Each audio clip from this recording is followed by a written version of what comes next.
Okay, Hare Krishna, dear devotees. Please accept my humble obeisances. All glories to Srila Prabhupada and all glories to Guru Maharaj. And I have no qualification to speak on the subject matter of Srimad Bhagavatam. Whatever I could speak is just the mercy of Guru Maharaj and Srila Prabhupada and other speakers who spoke on this subject matter. And I'm fortunate to be able to speak on this matter of Srimad Bhagavatam because we have the Kartik month. So I hope would be blessed. I mean, pleased by Guru Maharaj, Srila Prabhupada, and could be blessed. And also, I'm seeking blessings of all the Vaishnavas, dear Guru Maharaj, Srila Prabhupada, and our deity Shri Nithya Gaur Chandra. So I can speak something which is meaningful to everyone and can bring some transformation in my life towards Krishna consciousness. So with that, I can start prayers. Om Ajnanatimirandhasya Jnananjana Shalakaya Chakshurun Militam Ena Tasmai Shri Gurave Namaha Shri Chaitanya Manobhishtam Stapitam Ena Va Bhutale Swayam Rupa Kadamayam Dadat Vandeham Shri Guru Shri Yuta Padakamalam Shri Gurun Vaishnavams Shri Gurun Vaishnavams Shri Rupam Sagrajatam Sahagana Raghunathanvitam Tam Sajivam Sadvaitam Savadhutam Parijana Saitam Krishna Chaitanya Devam Shri Radha Krishna Padan Sahagana Lalita Shri Vishakhanvitamscha He Krishna Karuna Sindho Dinabandho Jagatpate Gopesha Gopika Kanta Radha Kanta Namostute Tapta Kanchana Gaurangi Radhe Rindavaneshwari Rishabhanu Sute Devi Pranamami Haripriye Vancha Kalpatarubhyascha Kripa Sindhubhya Evacha Patitanam Pavanebhyo Vaishnavebhyo Namo Namaha Jai Shri Krishna Chaitanya Prabhu Nityananda Shri Advaita Gadadhara Shri Vasadi Gaura Bhaktarinda Hare Krishna Krishna Krishna Hare Hare Hare Rama Rama Rama Hare Hare Narayanam Namaskrityam Naran Chaiva Narottamam Devim Saraswatim Vyasam Tato Jayam Udirayet Nashtaprayeshu Abhadreshu Nityam Bhagavata Sevaya Bhagavati Uttama Sloke Bhaktir Bhavati Naishtukim Om Namo Bhagavate Vasudevaya Om Namo Bhagavate Vasudevaya Om Namo Bhagavate Vasudevaya. Okay, we are reading from Canto 3, Chapter 21, titled Conversation between Manu and Kardama Muni, text 21, and then let's recite the words. Okay.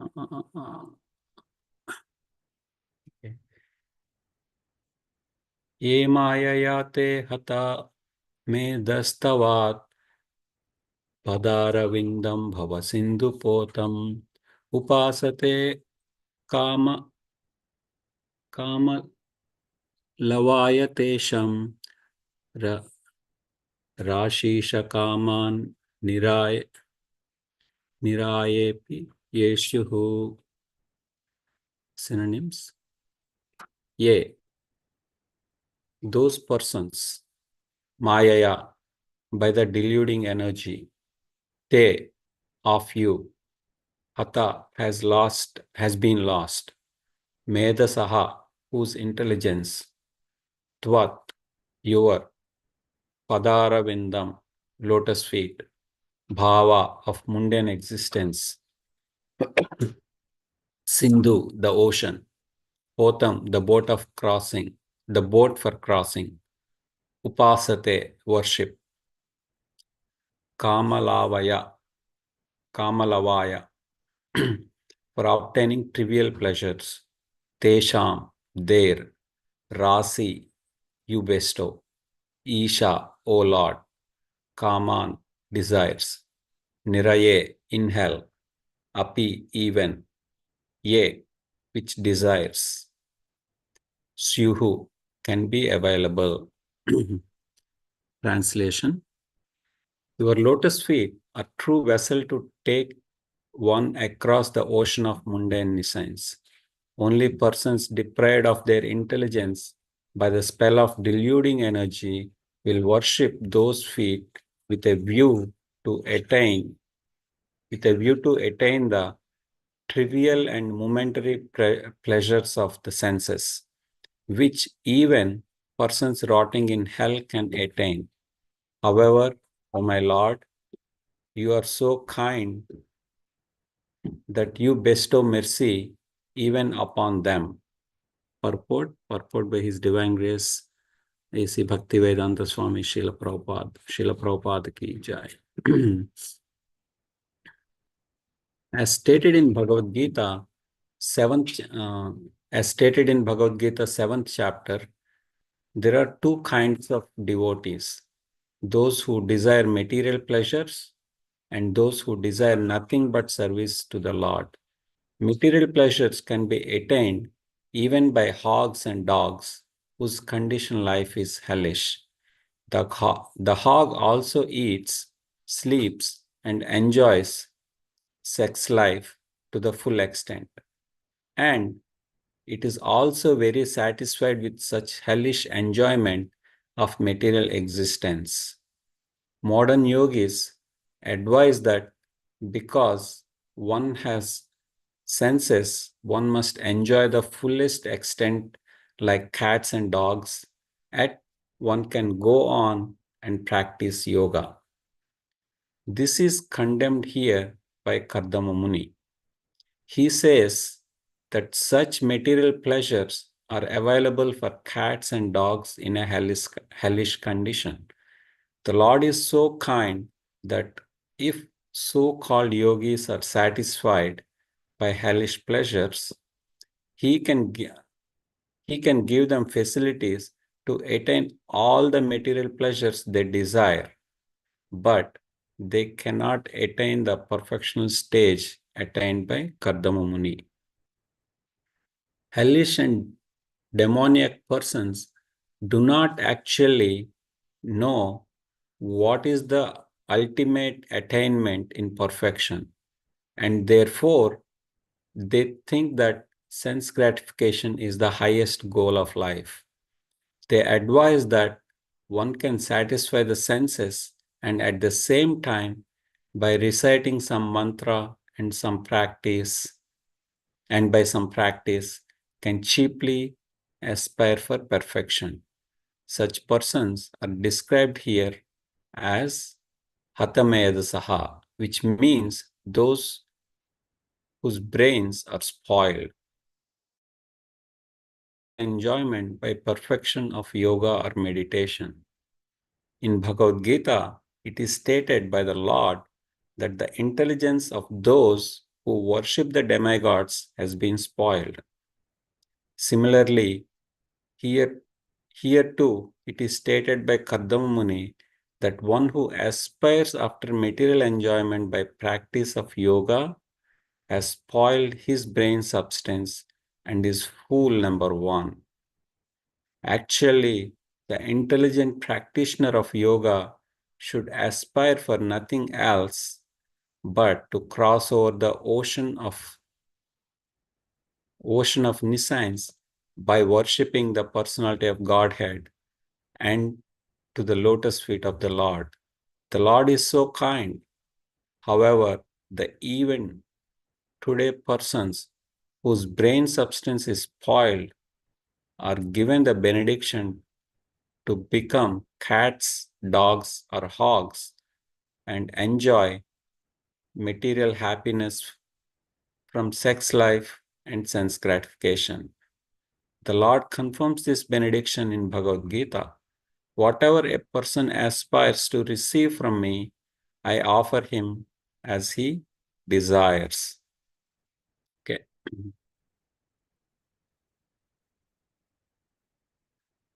And just to bring in a little bit context to this verse, what happened in this chapter from the beginning.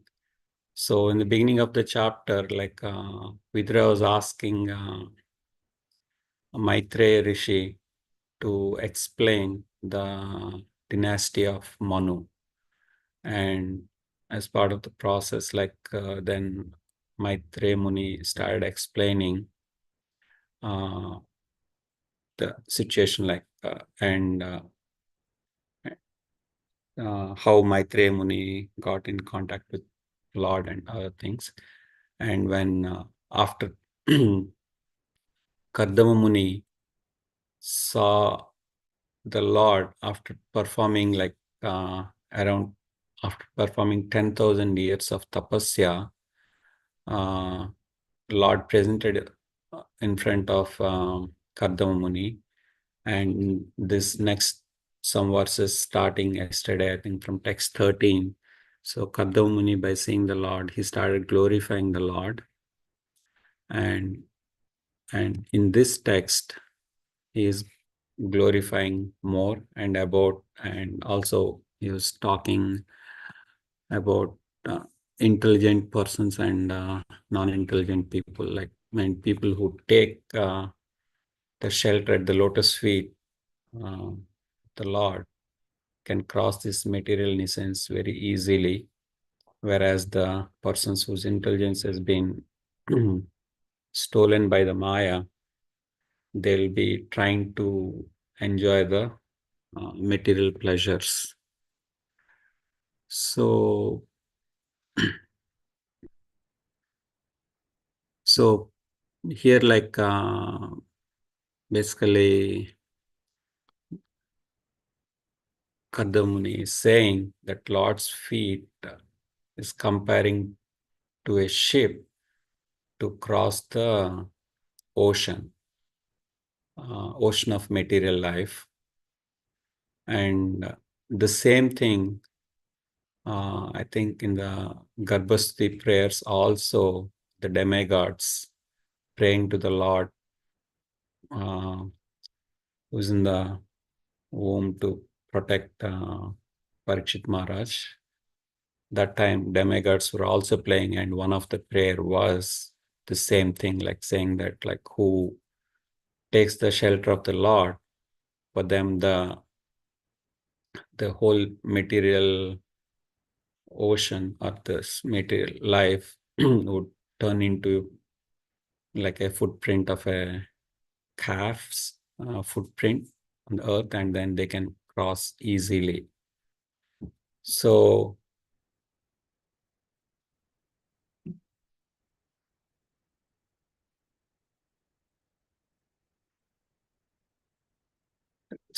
like we look at it like in the material ocean, like the waves,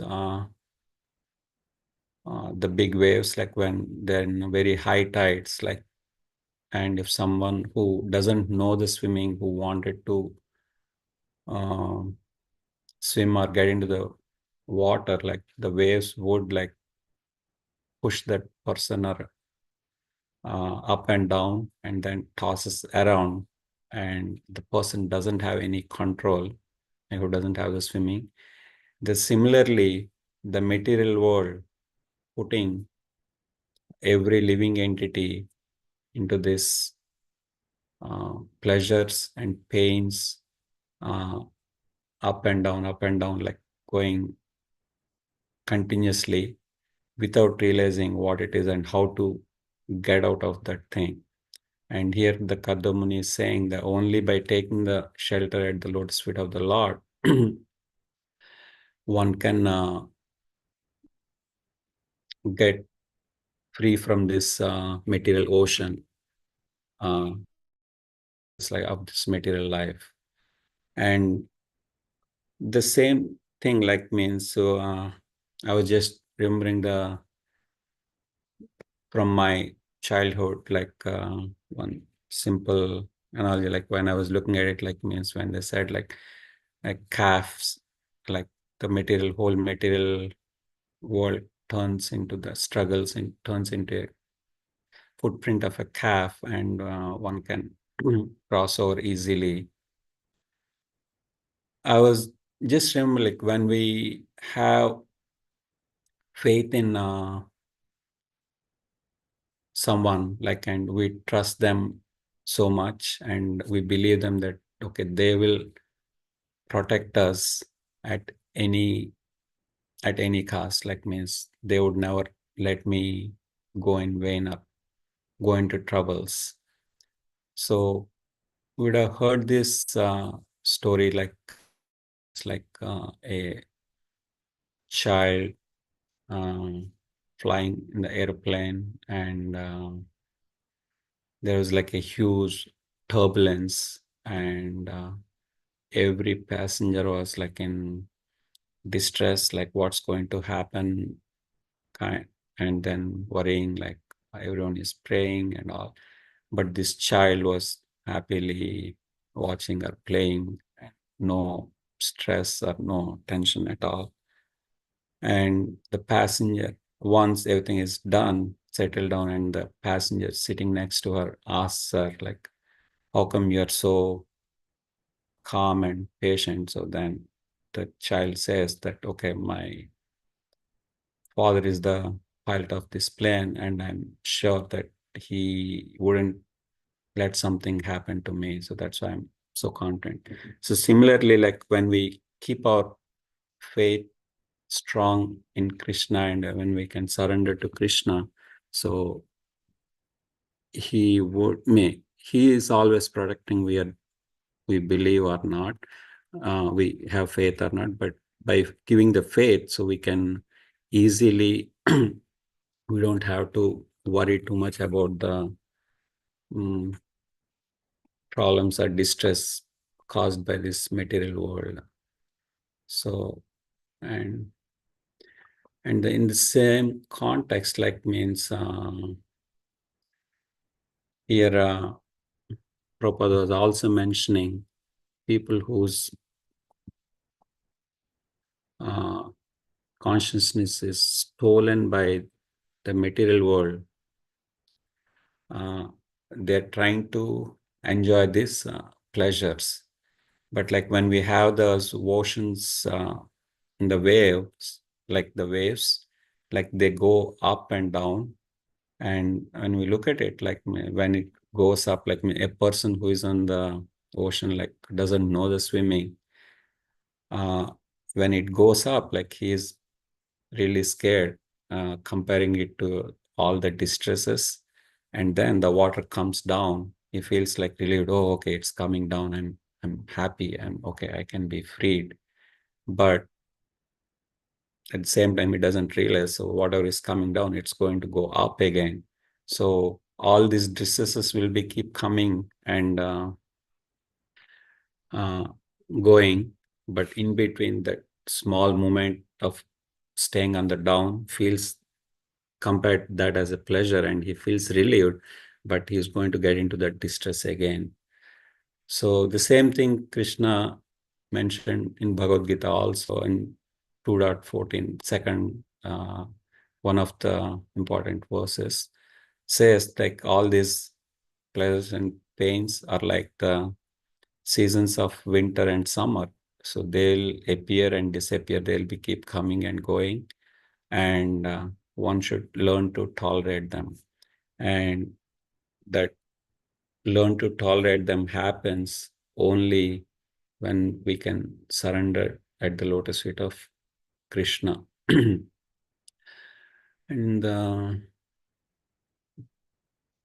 and also in the purport, Prabhupada was mentioning that these same pleasures, whatever the we experience is also available for the cats, dogs, and hogs, and that life of them is like a hellish life, and they don't realize, but still they kind of enjoy them. Like, I mean, if we look at it, I don't know, in the villages in India, the hogs, the pigs will be going around all the place like in black, and they'll be going into all dirty places. Like, as when we look at them, like it feels like very disgusting, but but it's a enjoyable moment, like means when it finds it. So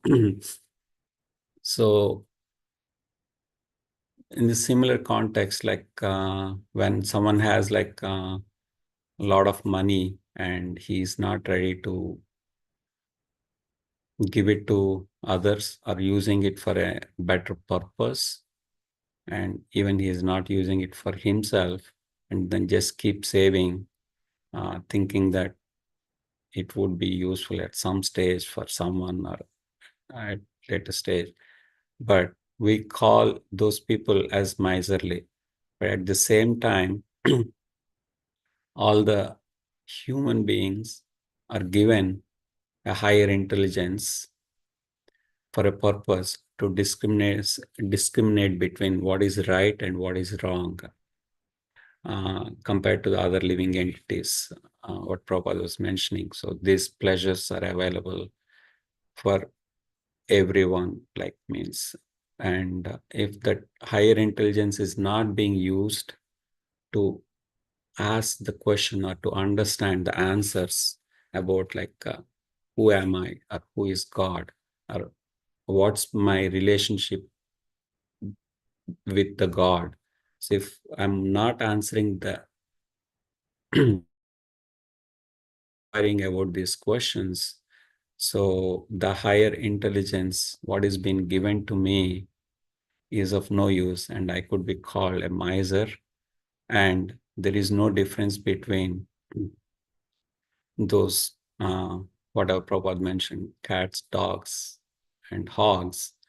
Uh, Only difference is I've been doing that same material pleasures, enjoying those material pleasures, only in a little bit sophisticated way compared to them.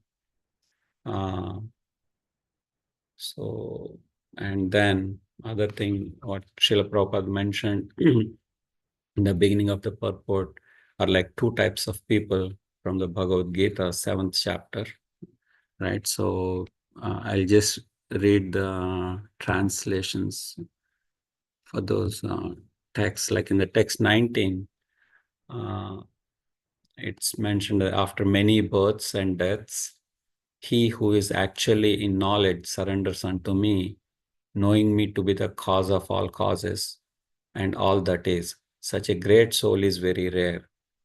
And those whose intelligence has been stolen by material desires surrender unto demigods and follow the particular rules and regulations of worship according to their own natures. And next verse, I'm in everyone's heart as the super soul. As soon as one desires to worship some demigod, I make his faith steady so that he can devote himself to that particular deity. And the next one, endowed with such faith, he endeavors to worship particular demigod and obtains his desires. But in actuality, these benefits are bestowed by me alone. Okay, so, and then the next verse also says, like, men of small intelligence worship the demigods, and their fruits are limited and temporary. Those who worship the demigods go to the planets of demigods, but my devotees ultimately reach my supreme planet. An unintelligent man who do not know me perfectly think that I am the Supreme Personal of Godhead. Krishna was impersonal and before, and I have before. impersonal before and have now assumed this personality. Due to their small intelligence, they do not know my higher nature, which is imperishable and supreme. So, so here, yeah, Krishna is saying, like, even though someone is worshipping the demigods for the material benefits, still their benefits are being fulfilled according to their wish. But ultimately, those wishes were fulfilled by Krishna. And also towards the end of the purport, Prabhupada mentions about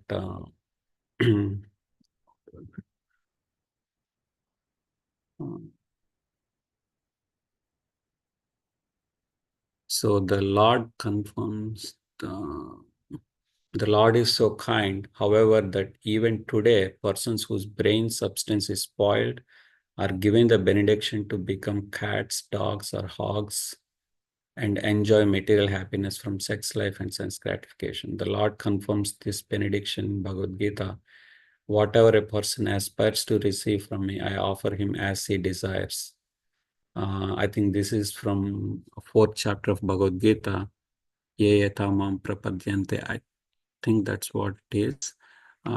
So, and finally, like for us, like Chaitanya Mahaprabhu, who appeared 500 years ago, given the process of chanting the names of Lord, Hare Krishna, Krishna Krishna, Hare Hare, Hare Rama, Rama Rama, Hare Hare, is the process to chant the names on regularly and continuously forever to get liberated from the clutches of this material world by to take the shelter of the Lord. This is the process for the Kali Yuga. And yeah, with that, I conclude. And please forgive me if I spoke anything incorrectly or with my limited knowledge. If I mentioned something wrong, please correct me. And with that, I'll conclude, and please share your thoughts or ideas on the verse. Thank you, devotees.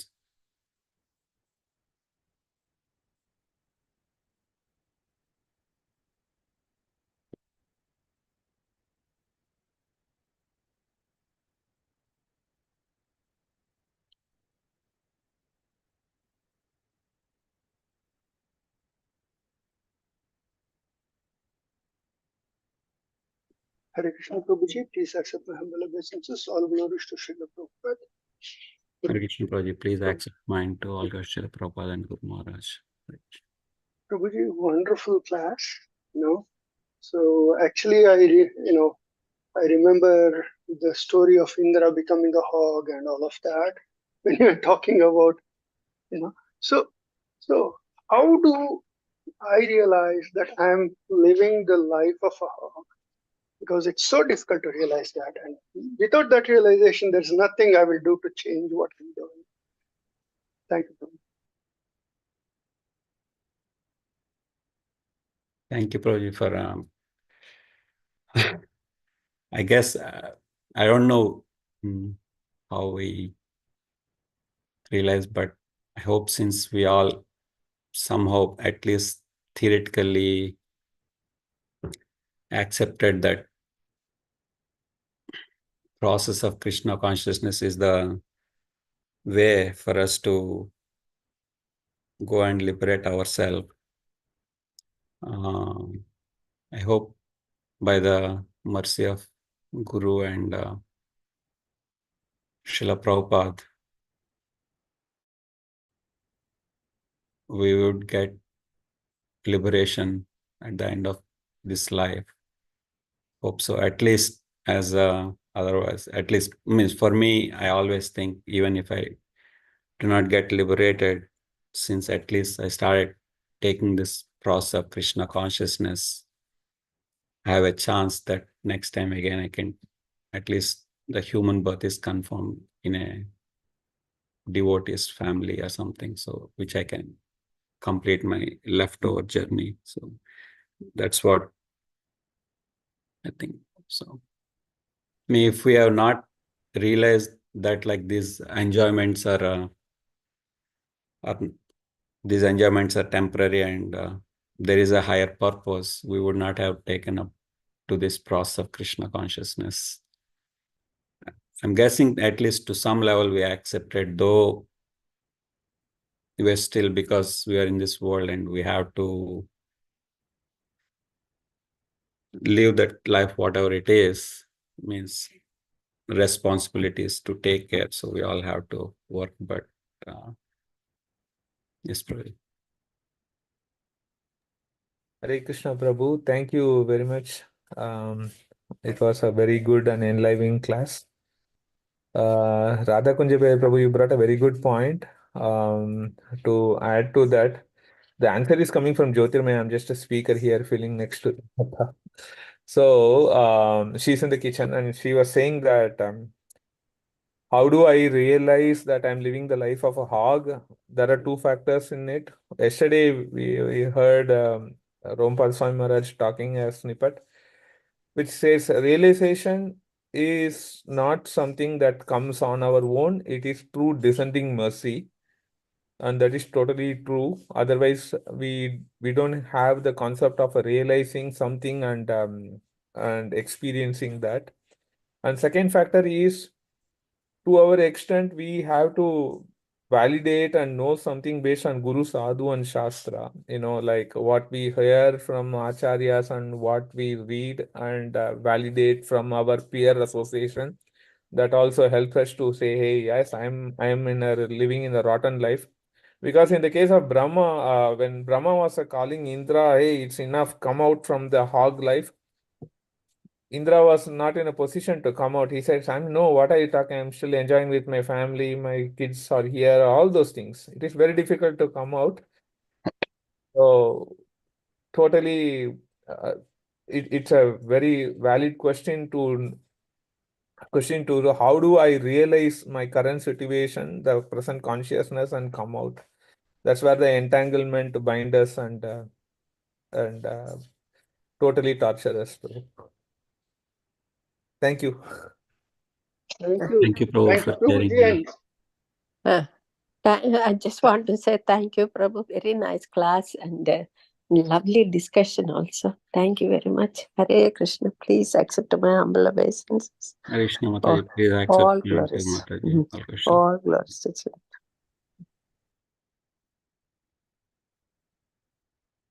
Okay, thank you all. If there are no other discussion points, it's 8:04, so we can close down the session.